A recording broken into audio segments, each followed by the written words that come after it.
السلام علیکم ورحمۃ اللہ وبرکاتہ۔ پیارے بھائیوں، میں نے آپ کے لیے ایک بہترین ٹاپک لایا ہے۔ آئیے چلتے ہیں ہم اپنے ٹاپک کی طرف۔ الحمد للہ وکفا وسلام علی عباده الذین اصطفا، اما بعد فاعوذ باللہ من الشیطان الرجیم، بسم اللہ الرحمن الرحیم۔ السلام علیکم ورحمۃ اللہ وبرکاتہ۔ ہمارے آج کی موضوع ہے عقیقہ کے فضائل اور مسائل۔ پیارے بھائیوں، بچوں کی پیدائش پر کچھ اعمال ولادت کے وقت مستحب ہے اور بعض اعمال ولادت کے 7ویں دن مستحب ہے۔ اکثر مسلمان ان سے ناواقف ہے، اس لیے اکثر اس موقع پر وہ دریافت کرتے رہتے ہیں، اور جو دریافت نہیں کرتے وہ ان پر عمل کرنے سے محروم رہتے ہیں۔ اس بنا پر اس کا ذکر کر رہا ہوں تاکہ بچہ یا بچی کی پیدائش کے بعد اپنے وقت میں ان پر عمل کر کے ان کی فضائل و برکات حاصل کر سکے۔ اللہ تبارک و تعالی توفیق عطا فرمائے، آمین۔ ولادت کے بعد مستحب اعمال۔ پیارے بھائیوں، کان میں اذان و اقامت کہنا۔ جب بچہ پیدا ہو تو اس کو نہلا دھلا کر اور کپڑے پہنا کر سب سے پہلے اس کے دائیں کان میں اذان کہہ دے اور بائیں کان میں اقامت یعنی تکبیر کہہ دے۔ تحنیک کرانا، اگر اس وقت کوئی بزرگ قریب ہو اور موقع پر ہو تو اس سے تحنیک کرائے، کیونکہ یہ سنت ہے۔ تحنیک یہ ہے کہ ان کی خدمت میں 1-2 کھجور پیش کرے اور وہ اپنے منہ میں اس کو چبا کر بچہ کے منہ میں ڈال دے اور کچھ بچہ کے تالو میں لگائے اور بچہ کے لیے خیر و برکت کی دعا کرے۔ آیت الکرسی اور 4 قل پڑھ کر شہد پر دم کر کے تھوڑا سا شہد بچہ کو چٹانا بھی جائز ہے، اس سے بھی تحنیک کی سنت ادا ہو جاتی ہے۔ ولادت کے 7ویں دن مستحب اعمال۔ پیارے بھائیوں، عقیقہ کرنا۔ جب کسی کے لڑکا یا لڑکی پیدا ہو تو بہتر ہے 7ویں دن اس کا عقیقہ کر دے۔ لڑکا ہو تو 2 بکرے یا 2 بکری یا 2 دمبے یا 2 بھیڑ ذبح کر دے، اور لڑکی ہو تو 1 بکرا یا 1 بکری وغیرہ ذبح کر دے۔ یا گائے میں لڑکے کے 2 حصے اور لڑکی کا 1 حصہ لے لے، یا پورے گائے سے عقیقہ کر لے، سب جائز ہے۔ اگر کسی کو زیادہ توفیق نہ ہو اور وہ لڑکی کی طرف سے 1 بکرا یا 1 بکری ذبح کر دے تو بھی کچھ حرج نہیں، اور اگر کوئی بالکل ہی عقیقہ نہ کرے تو بھی کچھ حرج نہیں، کیونکہ عقیقہ کرنا مستحب ہے، واجب نہیں۔ ولادت سے پہلے عقیقہ کرنا جائز نہیں۔ اگر کوئی کرے گا تو وہ عقیقہ نہ ہوگا، بلکہ یہ ذبیحہ گوشت کھانے کے لیے ہوگا۔ دعائے عقیقہ۔ جب کسی لڑکے یا لڑکی کے عقیقہ کا جانور ذبح کیا جائے تو ذبح کرنے والا یہ دعا کرے: بسم اللہ واللہ اکبر، اللہم لکا و الیک عقیقۃ فلان۔ اللہ تعالیٰ کے نام سے، اور اللہ تعالیٰ سب سے بڑا ہے، اے اللہ، یہ آپ کی رضا کے واسطے محض آپ کی بارگاہ میں فلاں کی عقیقہ کا جانور ذبح کرتا ہوں۔ اور یہ دعا کرے: اللہم ہذہ عقیقۃ ابنی فإن دمہا بدمہ ولحمہا بلحمہ وعظمہا بعظمہ وجلدہا بجلدہ وشعرہا بشعرہ، اللہم اجعلہا فداء لابنی من النار۔ یا اللہ، یہ میرے بیٹے یا بیٹی کا عقیقہ ہے، لہٰذا اس کا خون اس کے خون کے بدلے، اس کا گوشت اس کے گوشت کے بدلے، اس کی ہڈیاں اس کے ہڈیوں کے بدلے، اور اس کی کال اس کے کال کے بدلے، اس کے بال اس کے بالوں کے بدلے میں ہیں۔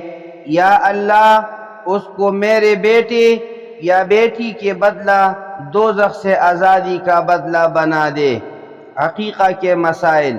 پیارے بھائیو، جس جانور کی قربانی جائز ہے اس میں عقیقہ کرنا بھی جائز ہے، جیسے اونٹ، گائے، بھینس، بکرا وغیرہ۔ اور اونٹ گائے میں عقیقہ کے 7 حصے رکھ سکتے ہیں۔ مثلا کسی شخص کے 3 لڑکے اور 1 لڑکی ہو اور وہ ان سب کے عقیقہ میں 1 گائے یا 1 اونٹ ذبح کرنا چاہے تو کر سکتا ہے۔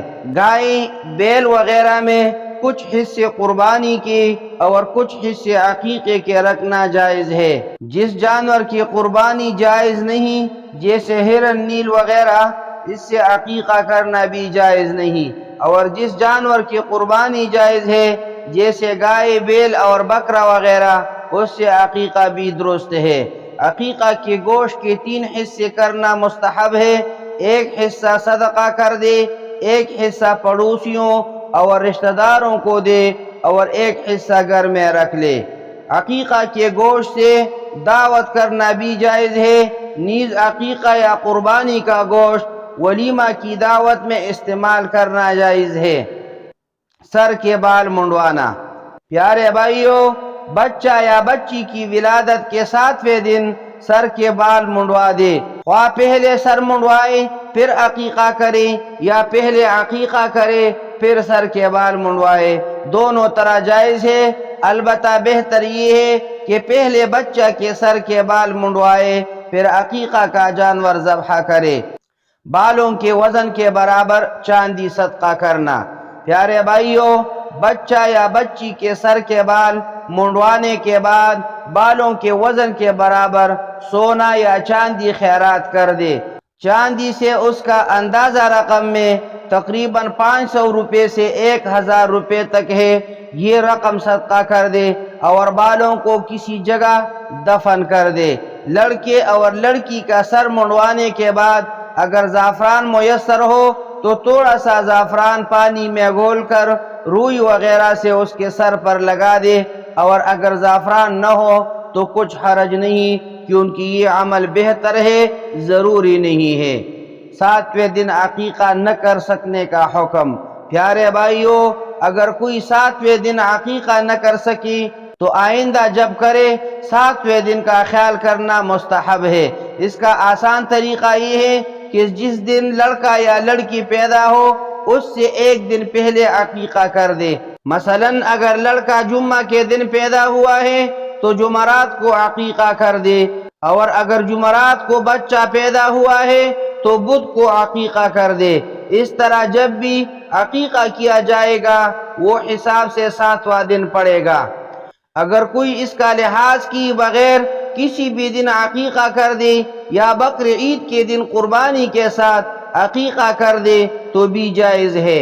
جس شخص کا پیدائش کے بعد عقیقہ نہ ہوا ہو تو بعد میں اس کو اپنا عقیقہ کرنا جائز ہے۔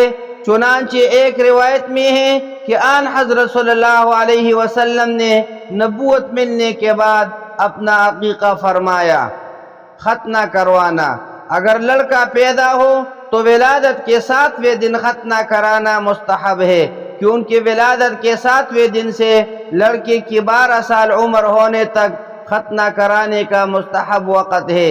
حضور صلی اللہ علیہ وسلم نے حضرت حسن اور حضرت حسین رضی اللہ تعالی عنہما کی ولادت کے 7ویں دن ان کو ختنہ کروایا تھا، اور حضرت ابراہیم علیہ السلام نے حضرت اسحاق علیہ السلام کی ولادت کے 7ویں دن ان کا ختنہ کرایا تھا، اور حضرت اسماعیل علیہ السلام کا 13 سال کی عمر میں ختنہ کروایا تھا۔ بچہ کا نام رکھنا۔ 7ویں دن لڑکے یا لڑکی کا اچھا سا نام رکھ دے۔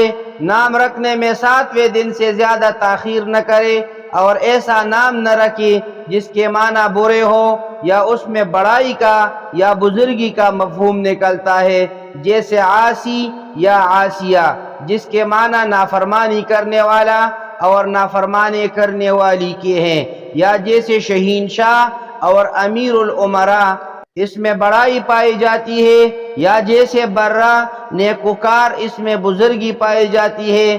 لڑکے لڑکی کی ولادت کے دن نام رکھنا بھی جائز ہے۔ لڑکے یا لڑکی کا نام کسی نیک اور بزرگ سے رکھوانا مستحب ہے۔ وہ اپنی پسند سے بچہ یا بچی کا کوئی نام رکھ دے، برا نام بدل دینا چاہیے۔ اگر کسی لڑکے یا لڑکی کے نام کے معنی اچھے نہ ہو، اس کو بدل دینا چاہیے۔ حضور صلی اللہ علیہ وسلم کا یہی طریقہ تھا۔ جیسے حضرت زینب رضی اللہ تعالی عنہ کا پہلا نام برہ تھا، جس کے معنی نیکی اور بلائی کے ہے، جس میں اپنی بزرگی کا پہلو نکلتا ہے، لہذا آپ صلی اللہ علیہ وسلم نے اس کو بدل کر زینب رکھ دیا۔ اسی طرح ایک شخص کا نام اسرم تھا، جس کا معنی ہے زیادہ کاٹنے اور کترنے والا۔